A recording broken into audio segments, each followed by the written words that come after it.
তীব্র শক্তি সঞ্চয় করে প্রবল ঘূর্ণিঝড়ে রূপ নেয়া রিমাল উপকূলের দিকে ধেয়ে আসছে।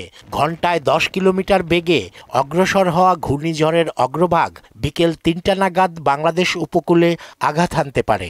ঘূর্ণিঝড় কেন্দ্রে বাতাসের গতিবেগ 120 কিলোমিটার পর্যন্ত বৃদ্ধি পাচ্ছে। দমকা অথবা জোরো হাওয়ার আকারে 120 কিলোমিটার পর্যন্ত বৃদ্ধি পাচ্ছে। অগ্রভাগ আজ বিকাল 3টার থেকেই যে উপকূলীয় যে আমাদের 14টা জেলা আছে সেই সমস্ত জেলাগুলিতে এর অগ্রভাগের প্রভাবে ভারী বৃষ্টিপাত সহ দমকা থেকে জোরো হাওয়া বয়ে যাবে। ক্ষয়ক্ষতি এড়াতে পায়রা মোংলা সমুদ্র বন্দর সহ 9 উপকূলীয় জেলায় 10 নম্বর এবং কক্সবাজার চট্টগ্রাম সমুদ্র বন্দর ও এর উপকূলীয় জেলায় 9 নম্বর মহাবিপদ সংকেত দেখিয়ে যেতে বলা হয়েছে। ভারী বৃষ্টিতে দেশের পার্বত্য জনপদ সহ পাহাড়ি ওয়ালটন ফ্রিজ কিনে অনেকের মতো আপনিও হয়ে যেতে পারেন মিলেনিয়াল।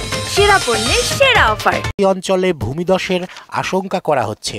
10 নম্বর মহাবিপদ সংকেত, আমি আবার বলছি 10 নম্বর মহাবিপদ সংকেত দেখাতে বলা হয়েছে। ঘূর্ণিঝড়ের অবস্থান সহ বিভিন্ন বিষয়ে খোঁজ নিতে আবহাওয়া অধিদপ্তরে আসেন দুর্যোগ ও ত্রাণ প্রতিমন্ত্রী। দুর্যোগ মোকাবিলায় সব ধরনের প্রস্তুতি নেওয়া আছে বলে জানান তিনি। দক্ষিণাঞ্চলে আমাদের প্রায় 4000 নিরাপদ আশ্রয়কেন্দ্র আমরা রেডি রেখেছি।